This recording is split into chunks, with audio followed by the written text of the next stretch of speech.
4장을 1절부터 25절까지 우리 아내가 말씀이 좀 길었어 그러는데 진짜 말씀이 긴 거고 설교는 짧았어요. 영상에서 보니까. 근데 오늘 좀 11절까지만 딱 짧게 잡았어요.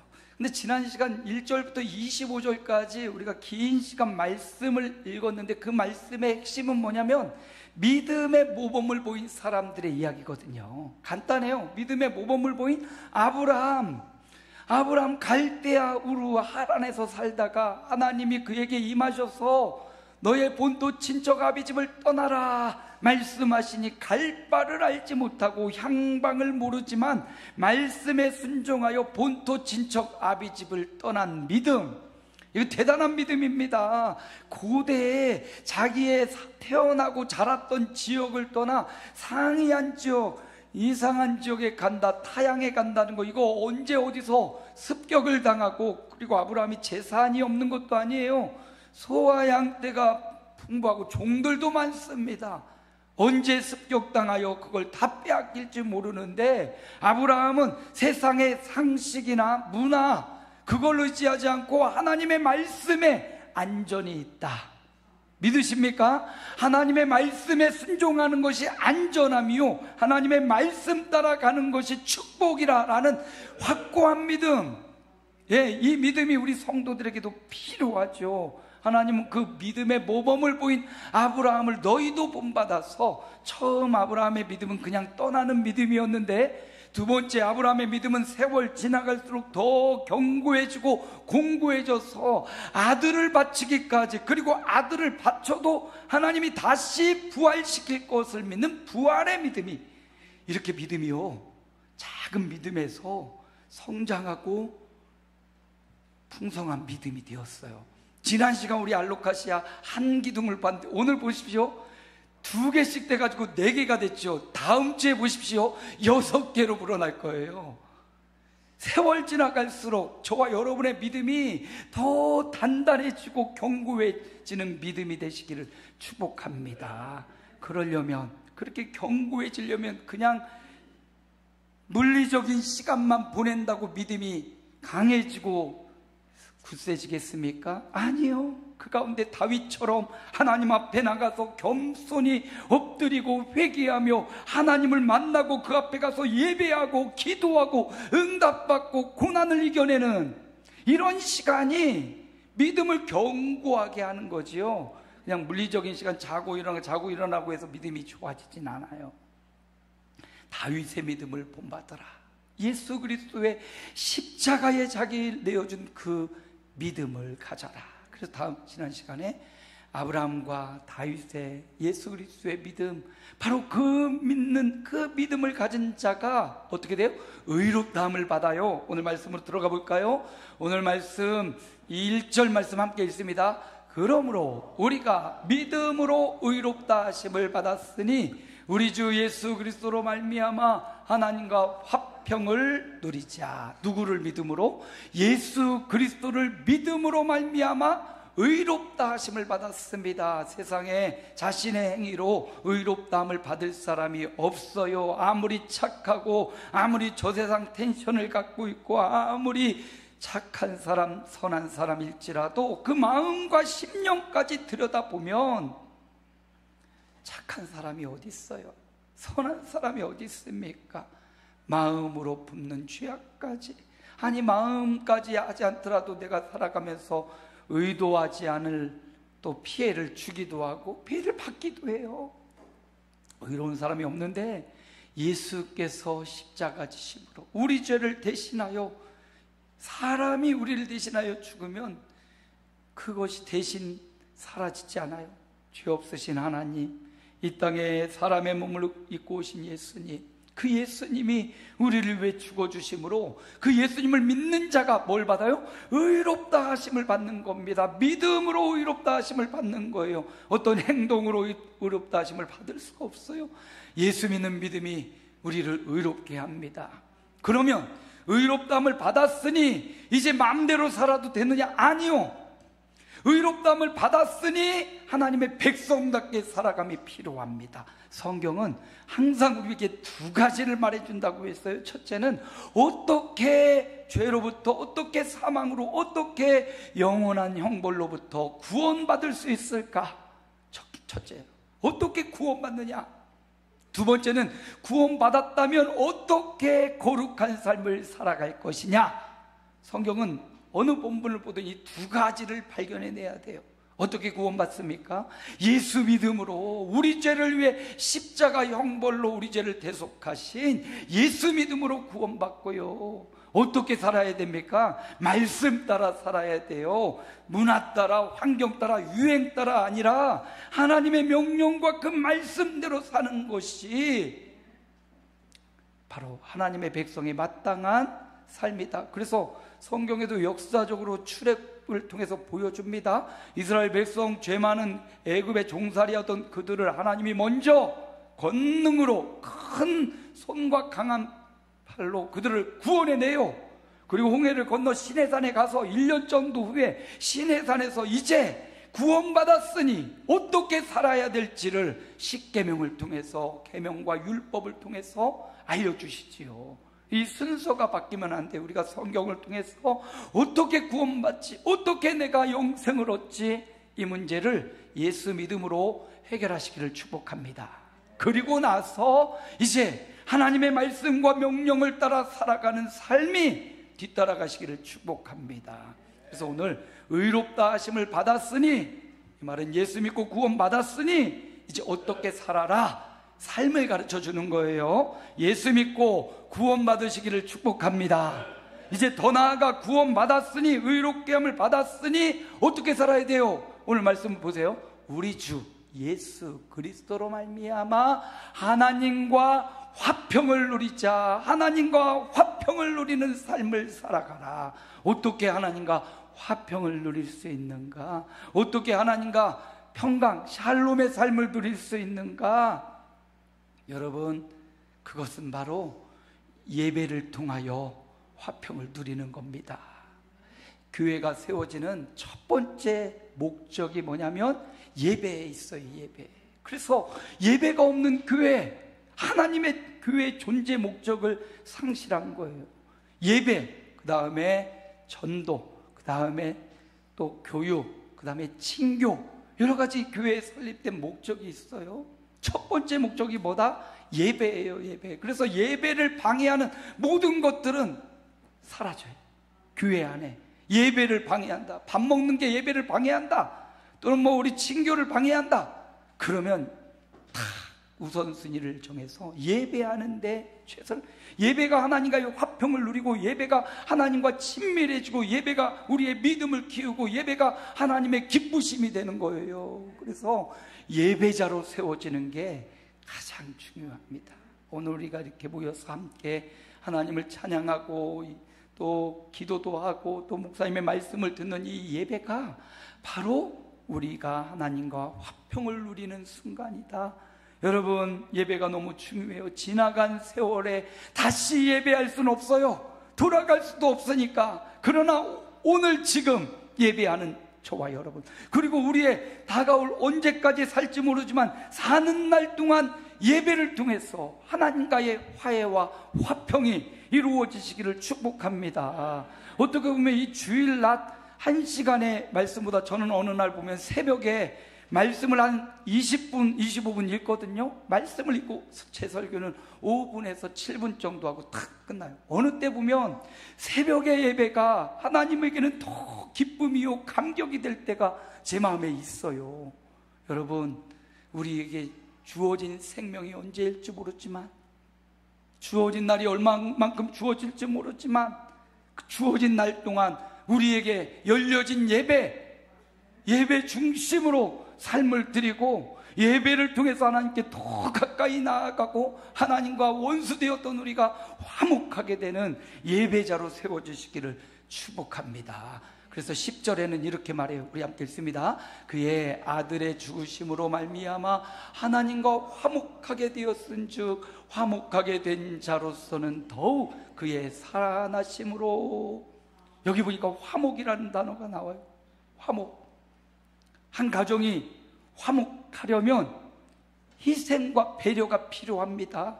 한 공동체가 화목하려면 여기에도 희생과 배려가 필요해요.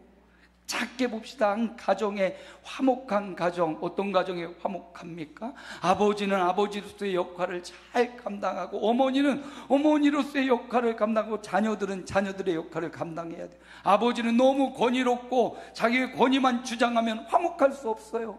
어머니는 난 맨날 희생만 한다고 잔소리하고 툴툴거리면 화목할 수 없어요. 자녀들은 부모를 공경하지 않고 부모님 말씀을 따르지 않고 제멋대로 살아가면 화목할 수 없어요. 하나님이 이 가정을 세우신 것은 그 가정 안에서 화목을 배우라고, 배려하고 희생하고 섬기지 않고는 화목이 일어날 수가 없습니다. 그런데 하나님이 의롭다함을 받은 저와 여러분은 어떻게 하라고요? 하나님과 화목한 삶을 살아라. 여기 화목은요, 화해하다라는 의미가 있어요. 화해하다. 뭔가 서로 틀어졌을 때 누가 먼저 손을 내밉니까? 남편과 아내가 늘 감정이 똑같지 않아서 때로는 틀어지고 말하지 않고 토라질 때도 있죠. 누가 먼저 손을 내미십니까? 남편이 먼저 내밀기도 하고 아내가 먼저 내밀기도 하는데, 잘못을 더한 사람이 내밉니까? 아니면 잘못을 안 한 쪽이 내밉니까? 우리는 통상 잘못을 많이 했다 생각하는 사람이 손을 내밀기도 하고요, 또 다르게 생각하면 더 사랑하는 사람이 잘못했다고 화해의 손을 내미는 거예요. 더 사랑하는 사람, 서로 그냥 팽팽하면 서로 누가 더 사랑하는지 대결하는 거죠.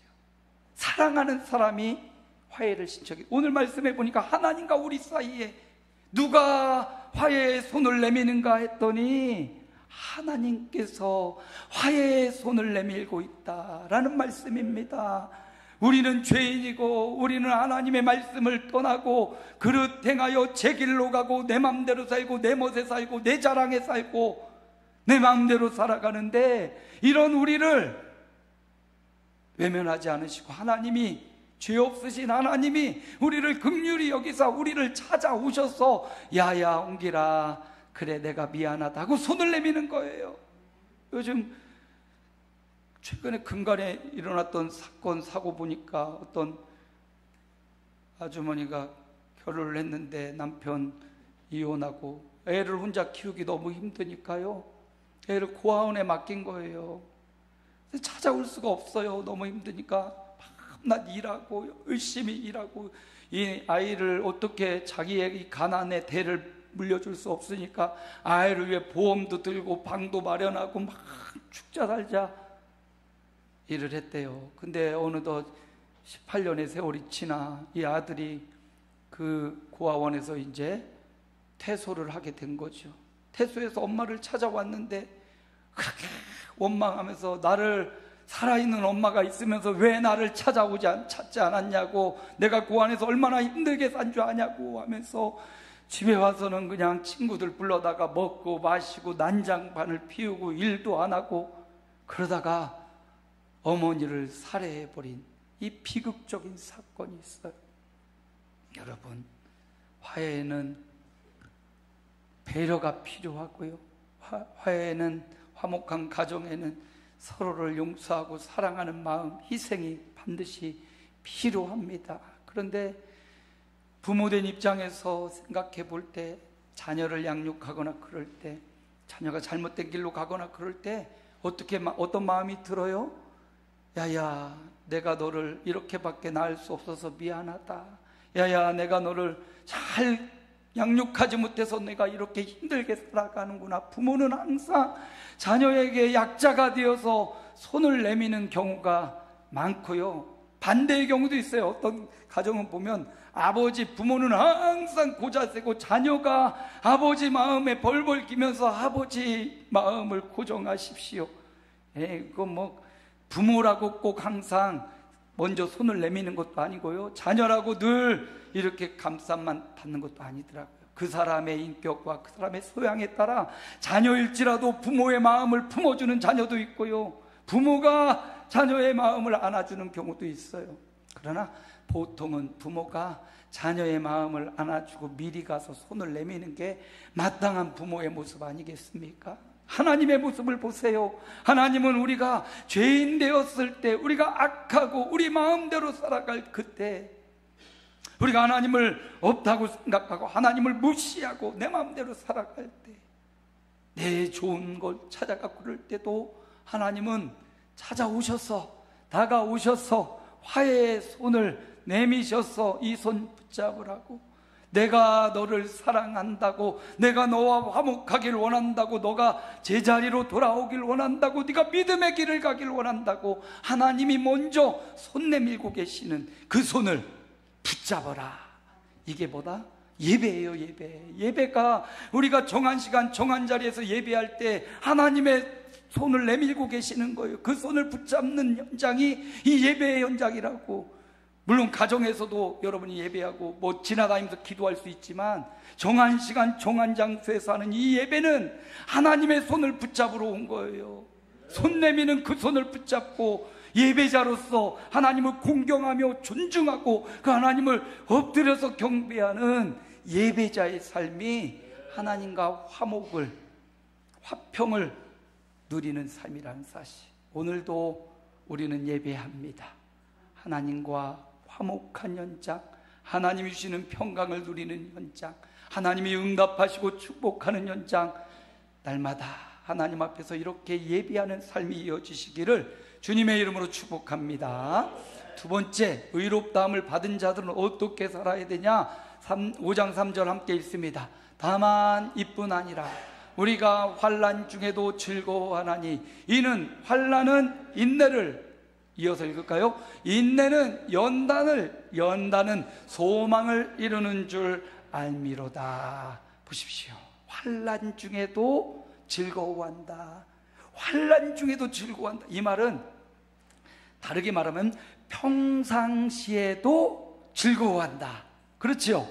평상시에도 즐거워하고, 환난의 언어를 살펴보니까 고난과 고통과 어려움이라고 말하고 있어요. 우리 인생에 예수 믿고 구원받았지만 여전히 이 땅을 살아가는 우리에게 환난이 와요.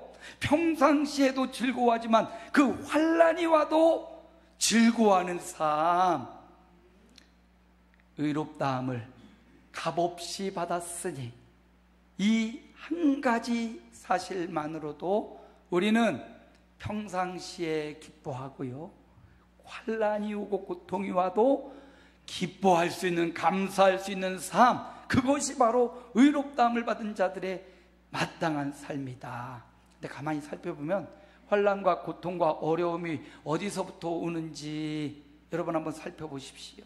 여러분 지금 어려움을 당하고 있습니까? 고통과 힘듦이 있습니까? 근데 저는 가만히 생각해 보면 이것이, 이 환난과 고통이 저의 실수, 저의 잘못된 언어 행사, 그거로 인해서 제가 받는 고통이 더 많더라고요. 주님이 주시는 이 연단이나 주님이 주시는 훈련보다도 제가 못나서, 제가 실수해서, 제가 잘못해서 얻어지는 환난과 고통이 더 많더라고요. 그럼에도 불구하고 여러분, 그런 환난, 내가 잘못해서 얻는 환난도 그렇고 하나님이 우리를 연단시키는 환난도 그렇고, 이 환난은 반드시 인내를 가져옵니다. 인내하게 만드는 거예요. 참을성을 길러주는 거죠. 우리 몸에 계속 때리면 단단해지는 부분이 근육이래요. 근육은 힘을 주거나 압력을 가하고 또는 이렇게 두드릴수록 근육이 더 강해진대요. 자, 옆에 사람 한 대씩 때려주세요. 옆에 사람 한 대씩 때려주세요. 이건 그냥 때리는 게 아니라 근육을 강화시키는 훈련입니다.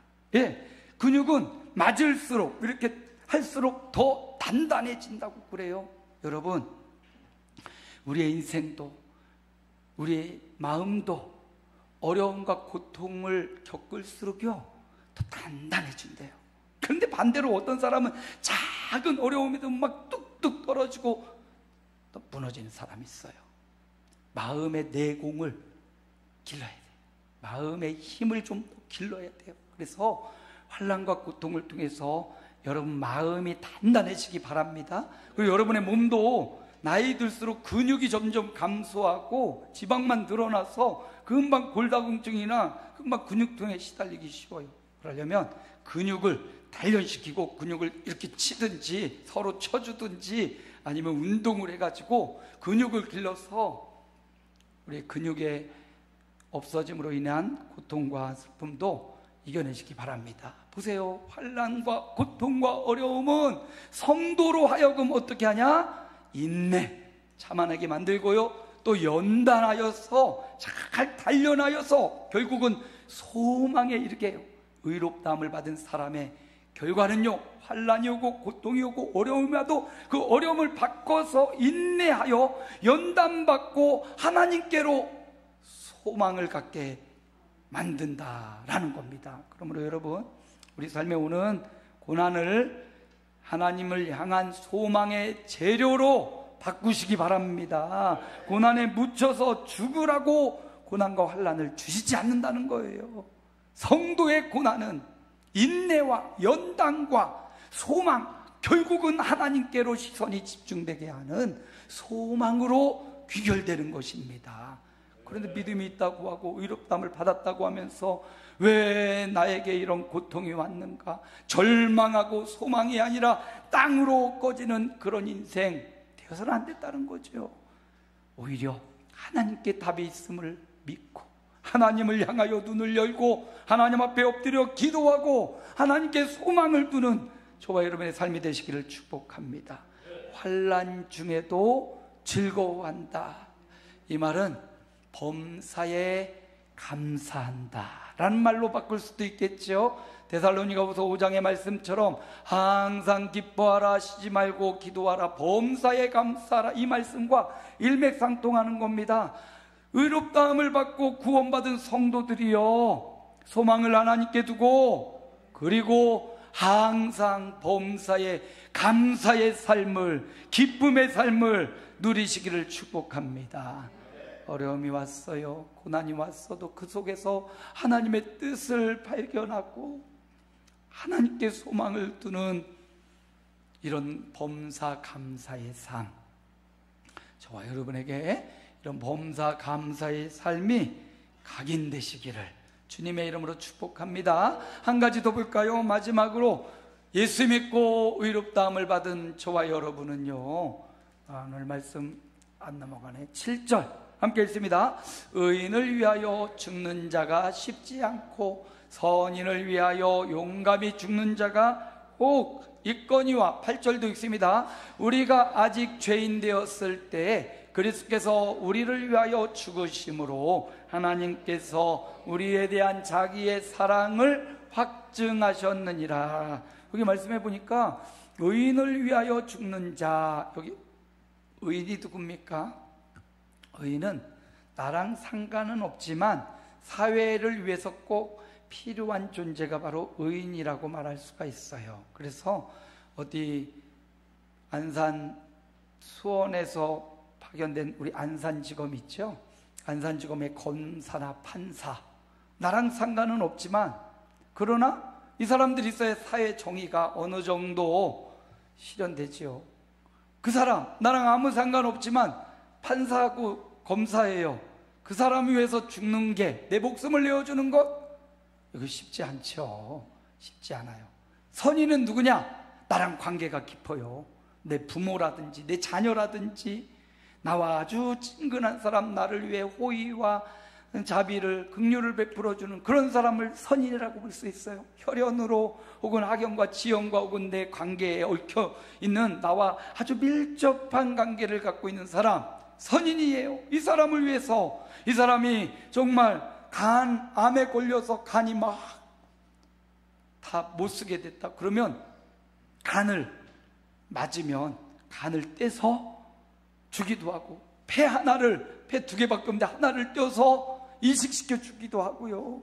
신장도 신장 기능이 굉장히 중요합니다. 우리 은진이 권사님 남편인 우리 장병기 성도님이 지금 신장이 좀 안 좋아서 몸이 막 이렇게 부었어요. 여러분 기도 많이 해주십시오. 우리 장병기 은진이 권사님 남편 신장 기능이 굉장히 약화돼서 지금 굉장히 심각할 수도 있거든요. 여러분 기도 꼭 해주십시오. 신장 기능이 안 좋아서 신장도 2개잖아요. 하나 띄면 이걸 또 이식시켜 줄 수가 있잖아요. 근데 이거 맞아야지 돼요. 선인을 위해서 나랑 정말 절실한 내 남편이나 아내, 잘 안 맞은 경우가 많대요. 남편과 아내는. 자녀들은 맞을, 형제들은 맞을 확률이 높다고 하죠. 선인을 위해서는, 선인이 아니라도 내 혈육을 위해서는 내 신장, 내 간이라도 떼어서 주는 게 혹 용감히 줄 수는 있을지 몰라요. 그런데 오늘 8절의 말씀이니까 우리가 아직 죄인 되었을 때, 죄인이에요.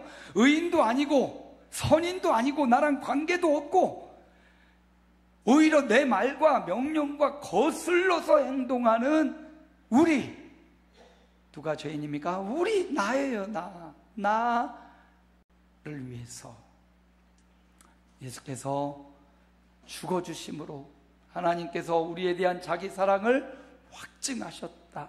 여러분, 살면서 의심하는 병이 걸릴 수 있어요.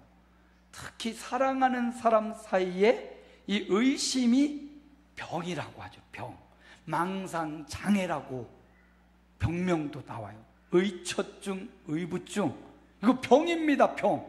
이거 내가 어떻게 내 스스로 자정 능력을 가질 수 없을 수 있어요. 이거는 병원에 가서요 진단받고 약물치료, 심리치료를 받아야 자연적으로 낫기가 쉽지 않아요. 한번 의심의 병이 들어가기 시작하면 점점점 심각해집니다. 그리고 굉장히 신경질적이 되고 굉장히 숫자와 횟수를 세가면서 너 몇 번 나를 속였지, 너 몇 번, 이러면서 의심의 병이 점점점 깊어져요. 오늘 이 말씀은 의롭다함을 받은 우리에게 주시고자 하는 말씀은 뭐냐면 의심하지 말고 확신하라, 이거거든요. 뭐를 확신하라? 하나님이 너를 사랑한다는 거, 하나님이 우리를 사랑한다는 사실을 확신하라는 거예요. 이 땅에 고통이 오고 질병이 오고 어떤 정말 절망적인 상황이 와도요, 하나님은, 세상은 너를 버릴지라도 하나님은 너를 사랑한다는 사실을 의심하지 말고 확신하라. 뭐로 확신할 수 있냐? 예수님을 주셨잖아요. 독생자 하나밖에 없는 예수 그리스도를 우리를 위해, 죄인된 우리를 위해 기꺼이 내어 주셨잖아요. 여기에 하나님의 확실한 사랑의 증거가 확증으로 표현되어 있습니다. 하나님이 우리를 사랑한다는 사실을 의심하지 말고, 하나님이 너를 사랑하니까 너도 내 가정을, 내 교회 공동체를 사랑하라, 이렇게 말씀하고 있는 겁니다.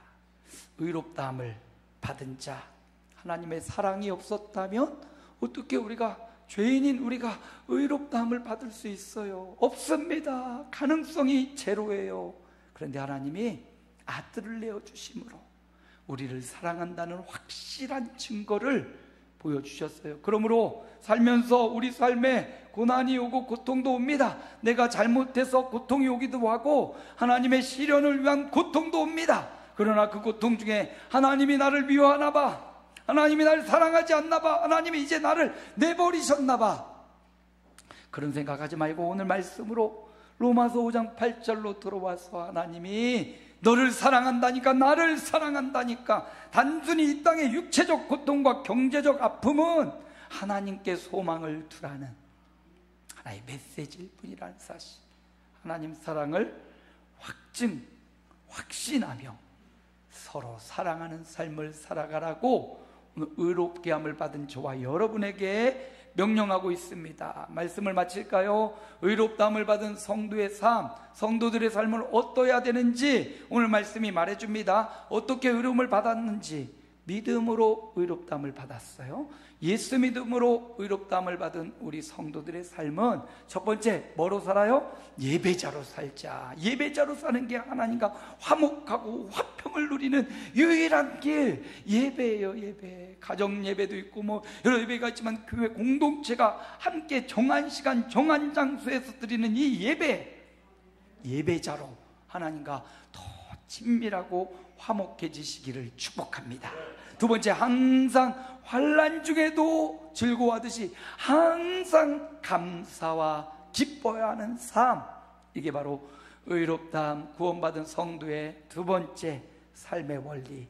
환난에도 어려움에도 즐거워하며 주님께 소망을 두시는 저와 여러분의 삶이 되시길 축복합니다. 마지막 세 번째, 의심하지 말래요. 하나님의 사랑을 의심하지 말라고, 하나님의 사랑을 확신하라고. 누구를 보면서? 예수님 보면서. 끝까지 세상은, 가정은, 누구는 나를 버릴지라도 주님은 끝까지 너를 버리지 않고 사랑한다는 이 사랑에 대한 확신, 의심하지 말고 남편도, 아내도, 자녀도, 그 누구도 의심하기 시작하면 내 안에 병이 생기기 시작하는 거예요.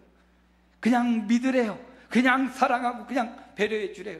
속이고 자꾸 그런 사람은 하나님이 치리하겠대요. 하나님의 다스림을 믿고 나는 어떻게 해요? 의심하지 말고 하나님을 믿고, 의심하지 말고 남편과 아내를 믿고, 의심하지 말고 우리 교회 공동체를 믿고 사랑하는 공동체가 되시기를, 의롭다함을 받은 저와 여러분의 삶이 되시기를 주님의 이름으로 축복합니다.